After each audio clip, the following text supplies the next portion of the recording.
On tow, you take pilot, you're trying to maintain a nice steady rate of climb and not turn too sharply, in which it's going to slingshot the glider out. You imagine a wakeboarder or a water skier or even a biscuit on the back of a boat. You turn too tight, they're going to spin around beside you pretty quickly, and it can start going pretty wrong from that, especially if the glider pilot realises that they're spinning out and tries to turn inside. Yeah, tow line will go slack pretty quickly and you're starting to get all sorts of troubles.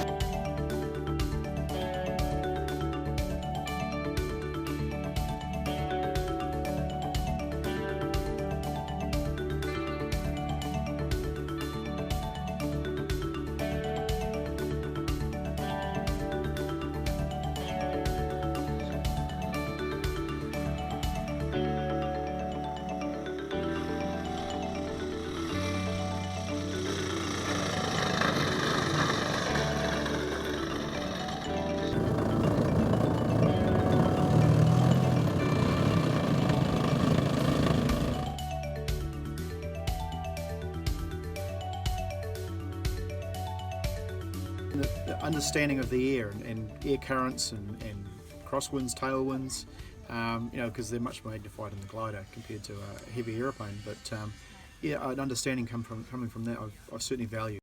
And tell us a bit about what you're thinking about when you're flying a sailplane. Where's the next lift coming from? And of course later on you're worrying about the energy and height and getting it on the ground. But really it's where the air is.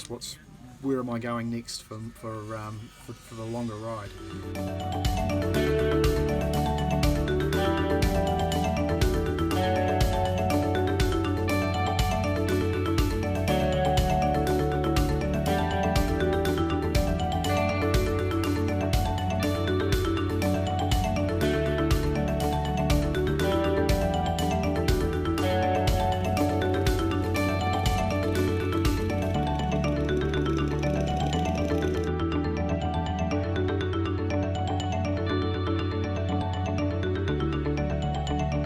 A lot of aero pilots are very keen on building stuff because that's what they've always done. So there's the satisfaction of building, which is probably at least half the hobby for those sort of people, to be fair.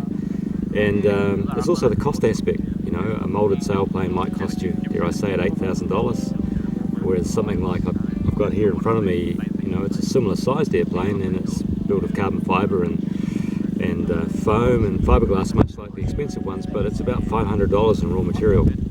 And then you add about 400 hours of building time and skill and stuff, and at the end of all that, with a bit of luck, you have an aeroplane that's quite nice to fly and has all the satisfaction of, I created this, and you've got much more ownership of it, really.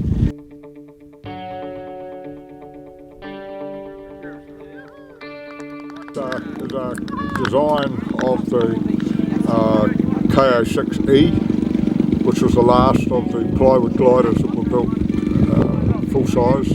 This is the design was done for modelling by a guy called Gilles Smit, a Dutchman who lives in Brisbane. My son test flew it, and pretty much everything that Gilles said about it, the C of G and everything, no problem. Everything was in the right place. So the only thing changes we've done radio throw changes. In other words, increase the aileron throws. And we've put a bit of expo into the elevators, but other than that, no, we probably won't change anything.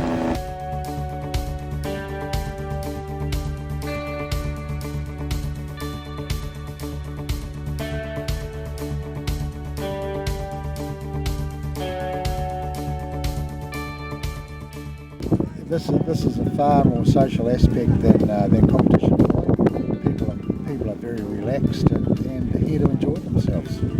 The gliders have gone from little wee 2 and 3 metre models now to 7.5 metre models. 28 kgs.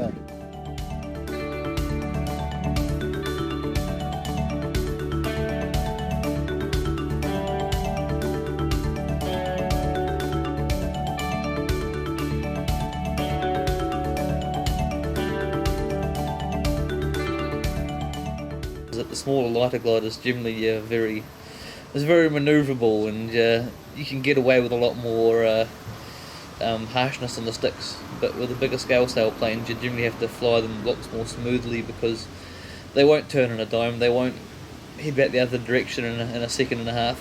You have to plan your turns and plan your energy management a lot more.